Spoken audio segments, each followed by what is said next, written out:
কই লাশ কি উধাও হয়ে গেল নাকি? কখন থেকে তো করতেছি, কিছু তো পাই না।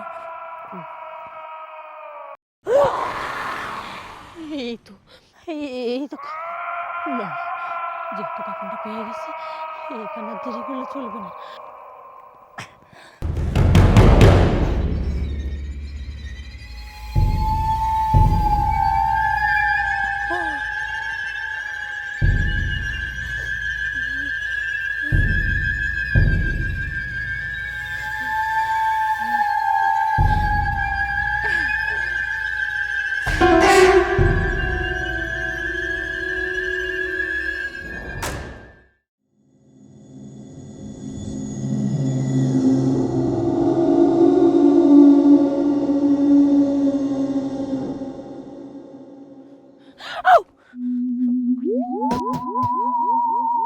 বাবা গো, গার মধ্যে কেমন ছমছম করতেছে। না না, ভয় পেলে হবে না, কাজটা আমাকে করতে হবে।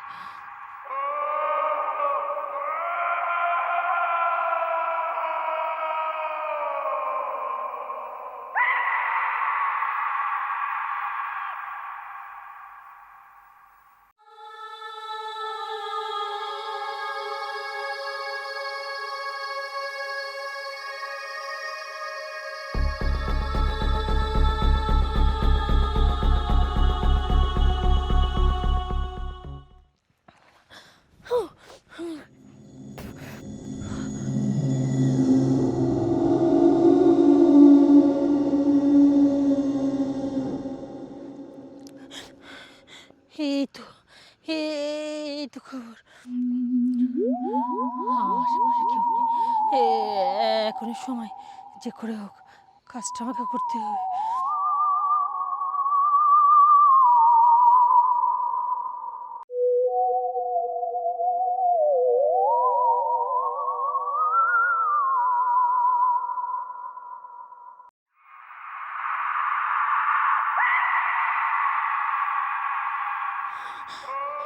বাবা, কবরে হাত দিতে তো ভয় লাগতেছে, কিন্তু কি করবে? 50 লাখ, এইটুকুতে কাজ। কিন্তু কবরে হাত দিলে তো দোয়া কালমা পড়া লাগে, আমি তো সেটা পাই না। আল্লাহ,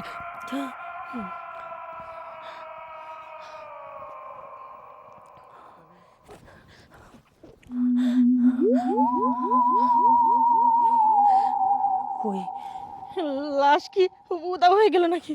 কখন থেকে তো করতেছি, কিছুই তো পাই না। এই তো এই তো খবর।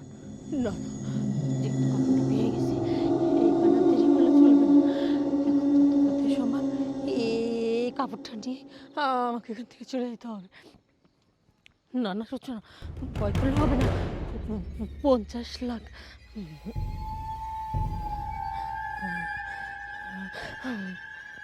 কি ব্যাপার বৌমা, শাশুড়ি কবরের পাশে কবর খুঁড়তেছে কে?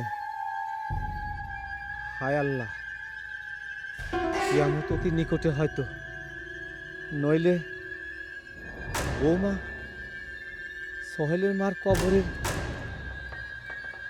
থেকে কাপড় চুরি করে তুলতেছে।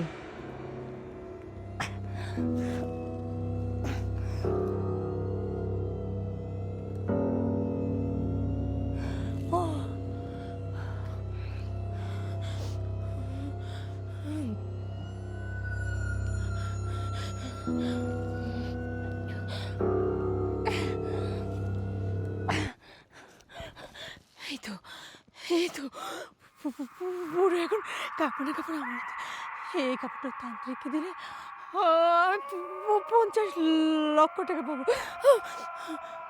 না না না না, কেউ দেখেনি, কেউ দেখেনি। যত তাড়াতাড়ি সম্ভব এটা নিয়ে আমাকে চলে যেতে হবে। এটা নিয়ে আমাকে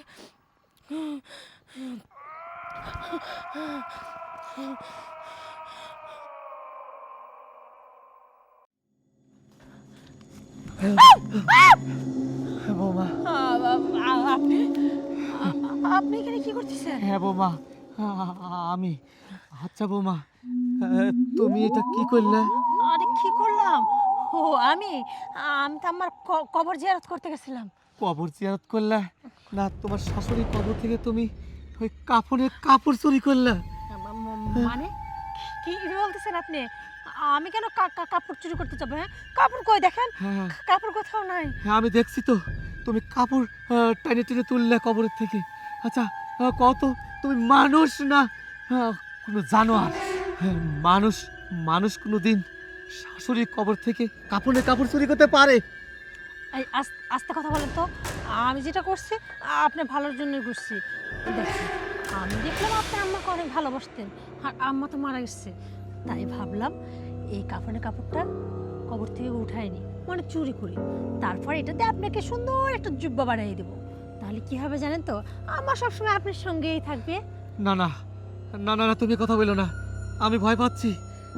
আমি কিসের জন্য ওই কাপড়ের কাপড় দিয়ে জুব্বা বানায় নেব? হ্যাঁ, তুমি এ কথা আর বলো না, এই দেখেন। আমি ভয় পাচ্ছি। আরে তো ভয় পাওয়ার কি আছে? আপনি কি চান না আম্মা সবসময় আপনার গায়ের সঙ্গেই থাকুক? না না, আমি তা চাই না। তোমার শাশুড়ি কাপড় আমার গায়ে থাকুক, আমি চাই না। এই যে শোনেন, যদি সত্যি না চান, তাহলে আমি যেটা বলছি সেটা শুনবেন। একদম আপনার মুখটা বন্ধ রাখবেন। আর হ্যাঁ, আমি যে কবর থেকে কাপড়ের কাপড় চুরি করছি এটা যেন কেউ না জানে। আর যদি জানে না, তাহলে সত্যি সত্যি কিন্তু আমি আপনার জন্য এই কাপড় দিয়ে জুব্বা বানিয়ে দেবো।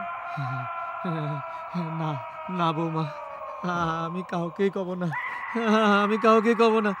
তুমি এই কাপড় দিয়ে আমার জুব্বা বানায় দিও না। আচ্ছা আচ্ছা, ঠিক আছে, বানাই দেবো না। এখন এখান থেকে চলেন। আর হ্যাঁ, যা দেখছেন সব ভুলে যান, ঠিক আছে? আপনার আমার মাঝখানে যে কথাগুলো হয়েছে সেগুলো ভুলে যান। এতে আপনারও মঙ্গল, আমারও মঙ্গল। আচ্ছা বৌমা, আমি কাউকে বলবো না, আমি ভয় পাচ্ছি। আব্বা, এক কাজ করেন, এটা আপনি ধরেন, তারপর একসঙ্গে বাড়ি যান। না না না, আমি ওটা ধরবো না, আমি ভয় পাচ্ছি বৌমা। আচ্ছা ঠিক আছে, আমার কাছেই থাকুক, চল। না না, আপনি থাকেন, আমি আসি। হ্যাঁ, না বাই।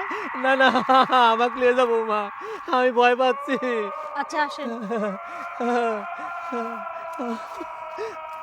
আরে বাবা, তো ছেলে মানুষ তো ভিতর ঢুকে। আসেন। না, ওই কাপড়টা ফালায় দাও। এই বুড়ো, এই, তোরা যেটা বলছিস সেটা শোন। আয়, আর একদম চুপ। আয়। আল্লাহ, লা ইলাহা ইল্লা আনতা সুবহানাকা ইন্নী কুনতু মিনাজ জালিমিন। লা ইলাহা ইল্লা আনতা।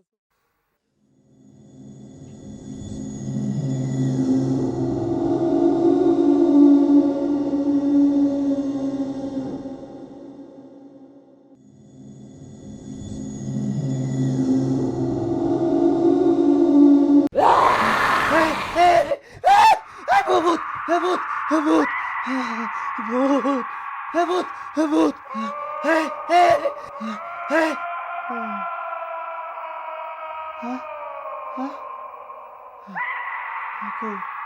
কেউ তো নাই, কেউ তো নাই। আল্লাহ, আল্লাহ, আমি কি দেখলাম? আমি তো কেউ নাই। আমি কি স্বপ্ন দেখলাম না বাস্তব দেখলাম?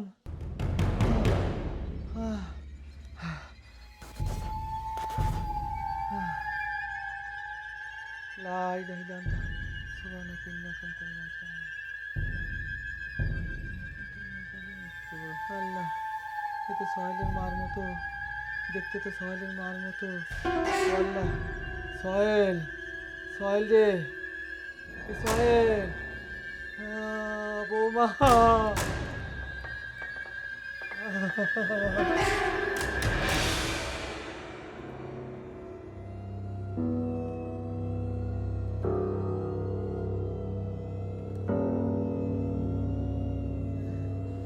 সোহেল,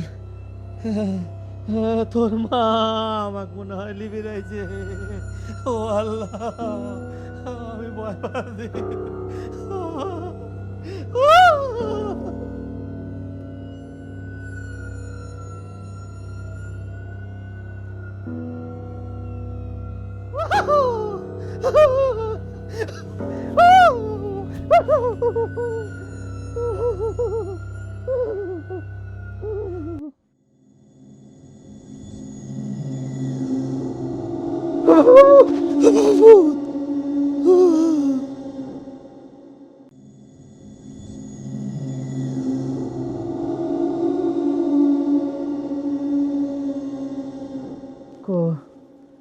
নাই তো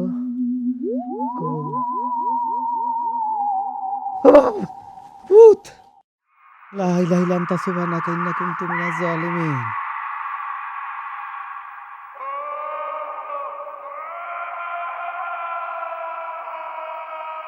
ও বাবা এই দেখো ও বাবা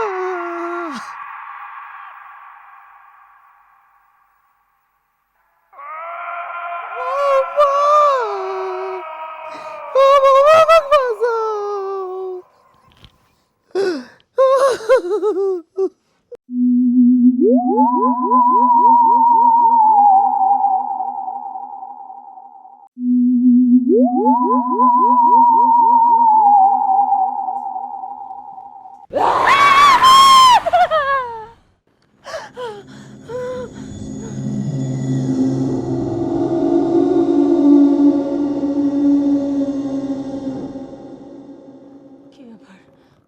কাউকে তো দেখছি না। তার মানে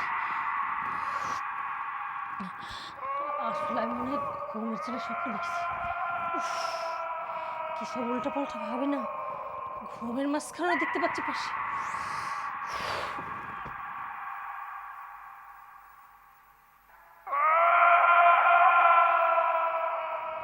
না, আচ্ছা, সোহেল তো আমার পাশে ছিল। সোহেল গেল কোথায়? সোহেল, সোহেল, কি ব্যাপার? ও আবার কই গেল? দেখি তো।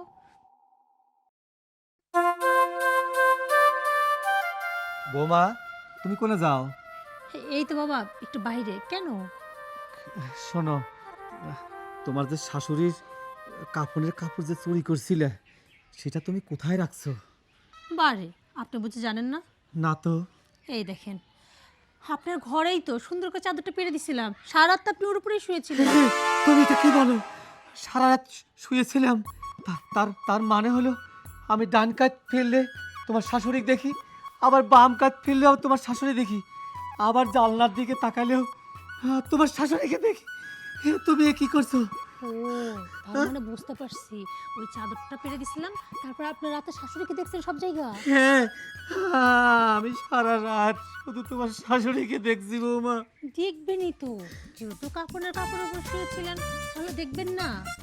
তুমি এটা কি বলতেছো বৌমা? আমি তো খুব ভয় পাচ্ছি। এই দেখেন, হয়তো পাবেনি, যেহেতু আমি কাপড়ের কাপড়টা চুরি করছি সেটা আপনি জেনে গেছেন। এখন যদি আমি ওখানে পেরে না দিতাম, তাহলে তো আপনি সবাইকে বলে বেড়াতেন যে আমি আমার শাশুড়ির কবর থেকে কাপড়ের কাপড় চুরি করছি। তার জন্য তো আমি বিছানায় পারছি। তুমি সর্বনাশ করছো বৌমা, আমি তো খুব ভয় পাচ্ছি। তুমি আমার বিছানা থেকে কাপড়ের কাপড়টা উঠায় না বৌমা। আরে শান্ত হন, আমি তো উঠায় নিছি কিছুক্ষণ আগে, সুন্দর করে ভাঁজ করে আবার আমার শোকেসের মধ্যে তুলেও রাখছি। এখন কথা হচ্ছে বাবা, জানেন তো, আমি ভাবতেছি আপনি যদি এই কথা আর কাউকে বলেন, তাহলে এই কাপড়টা দিয়ে আপনি একটা পাঞ্জাবি বানিয়ে তুমি এটা কি বলতেছো? এই তুমি এটা কি বলতেছো? আমার ভয় পাচ্ছি আমি। বাবা, ভয় পাওয়ার কি আছে? আমার শাশুড়ি মানে আপনার বউ, ভালোই তো হবে। সারাক্ষণ আপনার আশেপাশেই থাকবে। না, তুমি ওই কাপড় দিয়ে আমার পাঞ্জাবি বানায়ো না, আমি ভয় পাচ্ছি। আচ্ছা ঠিক আছে, তাহলে তার আগে আমাকে বলেন, কাউকে বলবেন না তো যে আমি কবর থেকে কাপড়ে কাপড় চুরি করছি? না না না না, আমি কাউকে বলবো না, আমি কাউকে বলবো না। আচ্ছা ঠিক আছে, একটু শান্ত হন। আপনি এরকম বললে তো লোকে আপনাকে পাগল বলবে।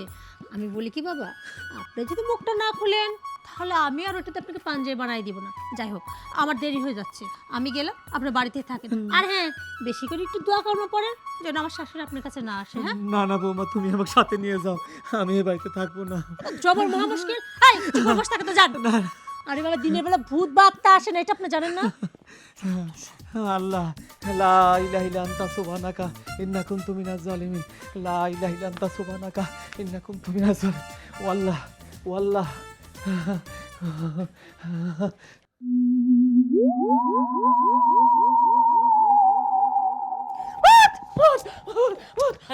কি হয়েছে? কিসের ভূত? কোথায় ভূত? এই, আমি ঠেলে দেখলাম তোমার মা আমার পাশে আসছে, শুয়ে আছে আমার পাশে। আরে আমার মা মারা গেছে প্রায় 40 দিন হয়ে গেছে, আর তুমি বলছো আমার মা তোমার পাশে আছে। কিচ্ছু নেই, তুমি আমার মাকে অনেক ভালোবাসো তো, এই জন্য হয়তো মাকে স্বপ্ন দেখছো। না সোহেল, জানো তো আমি না তোমার মাকে আমার পাশেও দেখছি। আমি না কোথাও বের হইতে পারতেছি না, সব জায়গাতে তোমার মা না আমার পাশে আসে। আমার কি মনে হয় জানো তো, তোমার মা মনে হয় আমাকে মেরে ফেলবে। ওগো শোনো না, আমাকে একটু কবিরাজের কাছে নিয়ে চলো না, এইভাবে থাকলে তো আমি পাগল হয়ে যাবো। আচ্ছা, আগে রাতটা শেষ হতে দাও, কালকে সকালবেলা তোমাকে একটা কবিরাজের কাছে নিয়ে যাব। শোনো না, বলছি এর একটুকু ঘুম না পেলে এমনি বসে কাটিয়ে দিয়ে গেছে। আরে ঘুম না পারলে শরীর খারাপ হবে, শুয়ে পড়ো তো। আরে আমি তো আছি, শুয়ে পড়ো। আজকাল কি হয়েছে, দিনের বেলা তাও ভূত দেখে ভয় পায়, আর রাত্রে তাও এই জন্য ঘুমাতে পারে না।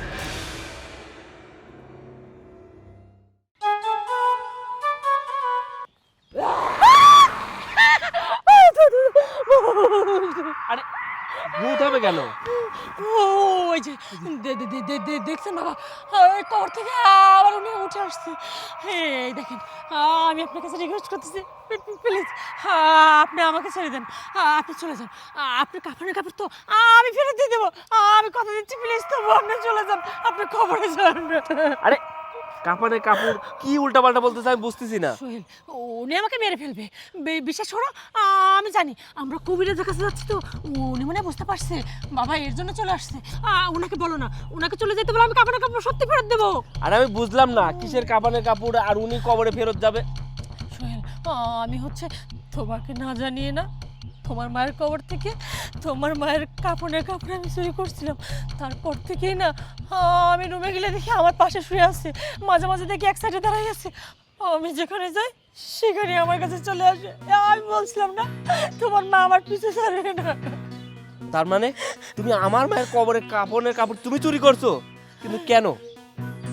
আসলে সে লোভ, আমি না নিজের লোভ না নিজে সামলাতে পারিনি। একদিন না এক তান্ত্রিকের সাথে দেখা হয়েছিল। ওই তান্ত্রিক আমাকে বলছিল যদি কোনো ব্যক্তি অমাবস্যার রাতে মৃত্যুবরণ করে আর তার 40 পূজার আগে যদি সেই লাশের কাফনের কাপড় চুরি করে দিতে পারে তাহলে নাকি আমাকে 50 লক্ষ টাকা দিবে। ওনার ওই 50 লক্ষর কথা শোনার পর না আমার খুব লোভ হয়েছিল। তারপরে তোমার মা তো অমাবস্যার রাতে মৃত্যুবরণ করে। আমি ভেবেছিলাম যদি ওই লাশের কাপড়টা আমি তুলে দিতে পারি আমি 50 লক্ষ টাকা পাবো।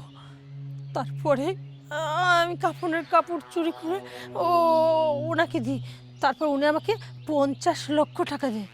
কিন্তু তারপর থেকে এই যে তো তোমার মা আমার পিছু ছাড়তেছে না, সারাক্ষণ আমার পিছে পিছে আসছে, আমার পাশে ঘুমাই আছে। আমাকে উনি মেরে মেরে ফেলবে। বাবা বলছিলাম না উনি আমাকে ছাড়বে না। হ্যাঁ এখন প্লিজ আমি ভুল করছি, ওনাকে বুঝাও, উনি কবরের মানুষ, কবরে চলে যাও, আমি ফিরাই দিব, আমি ওনার কাপড় কাপড় সত্যি ফিরাই দেব, কথা দিচ্ছি। সে সে সূচনা, সে তুমি এত খারাপ, এতটা জঘন্য, সামান্য কিছু টাকার জন্য তুমি আমার মায়ের কাফনের কাপড় চুরি করলা। এই কাজটা করার আগে তোমার একটাবার মাথায় আসলো না উনি আমার মা, তোমার শাশুড়ি, শাশুড়ি তো নিজের মায়ের মতোই, তাই না? তুমি কি পারতা তোমার মায়ের কাফনের কাপড় চুরি করতে? পারতা না, কিন্তু তুমি আমার মায়ের কাফনের কাপড় ঠিকই চুরি করলা। মা, ওরা অনেক বড় অপরাধ করছে, যাও ওদেরকে ঘাড় মটকে দাও। না না না না না না, দাঁড়াও, তোমাদের আর ভয় পাওয়ার দরকার নেই। উনি আমার মা না, উনি আমার খালা। কি? আমি যখন শুনতে পাই যে তুমি আমার মায়ের কাফনের কাপড় চুরি করছো, তারপর থেকে আমি তোমাদেরকে উচিত শিক্ষা দেওয়ার জন্য এই কাজটা করি। আচ্ছা সোহেল, কিন্তু তুমি কিভাবে জানলা যে আমি কাপড়ের কাপড় চুরি করছি? তোমাকে কে বললো? ও, এই কথাটা আমি কিভাবে জানলাম সেটা তুমি জানতে চাও? হুম, তাহলে শোনো। আর শোন, আব্বা, বাড়ির মধ্যে এত জায়গা থাকতে তুমি এই বাগানের মধ্যে ডাইনিলে আসলো কি জন্য? কি হয়েছে বলো? হ্যাঁ বাবা, বাগানের মধ্যে কথাটা কওয়া লাগবে। শোন, তোর মা মরছে 40 দিন কিন্তু হয়নি। হ্যাঁ, বৌমা কি করছে জানিস? কি করছে? তোর মার ওই কবর থেকে ওই কাপড়ের কাপড়টাই চুরি করে নিছে। কি বলো বাবা, আমার মায়ের কবর থেকে কাপড়ের কাপড় চুরি করছে আমার বউ? না না, কেন এই কাজটা করবে?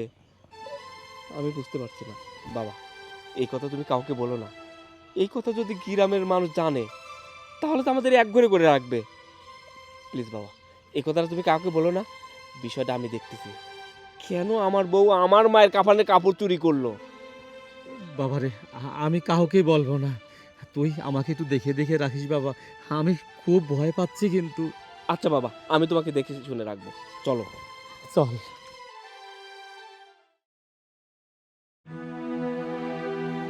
আমার বাবা যখন বলল তুমি আমার মায়ের কাফানে কাপড় চুরি করছো, তখন আমার ইচ্ছা হলো তোমাকে কঠিনতম শাস্তি দিই। কিন্তু ভাবলাম তোমাকে যদি আমি সুন্দর করে বোঝাই তুমি সেটা বুঝবা না। এই জন্য তোমাদেরকে উচিত শিক্ষা দেওয়ার জন্য আমি খালার সাথে কথাটা শেয়ার করি। আর খালা আমাকে বলে যে আমি ওদের উচিত শিক্ষা দেব। আমার বোনের কবরের থেকে কাফানে কাপড় চুরি করছে, তারপরে আমি খালাকে ভূত ছেদে এই বাড়িতে নিয়ে আসি। তারপরে তোমাকে আর আমার বাবাকে ভূত ছেদে ভয় দেখায়। খালা, এবার মুখটা দেখাও।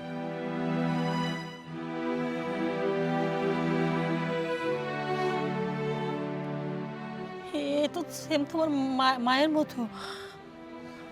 হ্যাঁ, আমরা দুই যমজ বোন। আমার বোনটা অকালে চলে যায়, আমরা সেই শোকটা কাটাই উঠতে পারতেছি না। তার মধ্যে থেকে সোহেল এইরকম একটা কথা বৌমা, তোমার কিসে এত কমতি ছিল বলো তো? আমার তো জানা মতে আমার সোহেল সব কিছু দিয়ে তোমাকে ভরায় রাখতো, যখন যেইটা চাইতা তখন সেইটাই দিত। আর আমার বোন তো মারা যাওয়ার আগে যথেষ্ট পরিমাণ গহনা গাটি শাড়ি জামা কাপড় সব কিছুই রেখে গেছে। তাহলে তোমার তো কিসে কম পড়লো যে আমার বোনের কবর থেকে তার কাপড়ের কাপড় চুরি করে বিক্রি করতে হবে? সি সি সি সি সি বৌমা, তোমাকে আমি খুব ভালো মনে করছিলাম, আর আমার বোনটাও তোমাকে অনেক ভালোবাসতো। শুধু তোমাকে শিক্ষা দেওয়ার জন্যে আমি আর সোহেল মিলে এই প্ল্যানটা করি। সেই প্ল্যানে ফাঁদের মধ্যে তুমি পা দাও। সোহেল, তোর বউ, তুই যা খুশি তাই করতে পারিস, আমার আর এখানে কিছু বলার নেই রে। হ্যাঁ খালা, এখন তো শুধু ওকে ভূতের ভয় দেখাইছি, আর এবার দেবো আসল সাজা, আসল শাস্তি। আমি এরকম জঘন্য মেয়ের সঙ্গে সংসার করবো না, আমি ওকে ডিভোর্স দিয়ে দেব। খালা, এই মুহূর্তে ওকে আমার চোখের সামনে থেকে চলে যেতে বলো। ও যেন এই বাড়িতে আর কখনো না আসে। ওর মতো মেয়ের আমি মুখ দেখতে চাই না। হ্যাঁ, এই মুহূর্তে আমার বাসা থেকে বের হ। সোহেল, আমার ভুল হয়ে গেছে সোহেল, তুমি আমারে ক্ষমা করে দাও প্লিজ। আমি যা করছি অনেক বড় অন্যায় করছি। আসলে আমি না লোভে অন্ধ হয়ে গেছিলাম। আমি তোমার ভুলটা স্বীকার করছি, তুমি আমারে ক্ষমা করে দাও। সোহেল, দে না ক্ষমা করে, আমি বলতেছি। শোনো, তুমি ভাবছো ছোট্ট একটা ভুল, কিন্তু তুমি যে কত বড় একটা অপরাধ করছো সেটা তুমি নিজেই জানো না। এবারকার মতো আমি তোমাকে ক্ষমা করে দিলাম, ভবিষ্যতে এরকম কোনো ভুল আর কোনোদিনও করবা না। খালা, অনেকদিন তো শুধু ভূতের ভয় দেখাইছো, ভূত থেকে শুধু ভয়ই পাইছে। তুমি যে আমার মায়ের মতো আমাদেরকেও ভালোবাসো সেটা কিন্তু এখন ওরা বুঝতে পারেনি। কি এখনো খালাকে দেখে ভূত ভূত বলে ভয় করবা, নাকি ভিতরে নিয়ে যে একটু আদর যত্ন করবা? হ্যাঁ হ্যাঁ, ভিতরে নিয়ে যাবো। দেখি খালা, মানে আসলে বলছিলাম কি, আপনি কি সত্যি খালা নাকি আমার আত্মা? না, আমি খালা না, আমি তোমার আম্মা।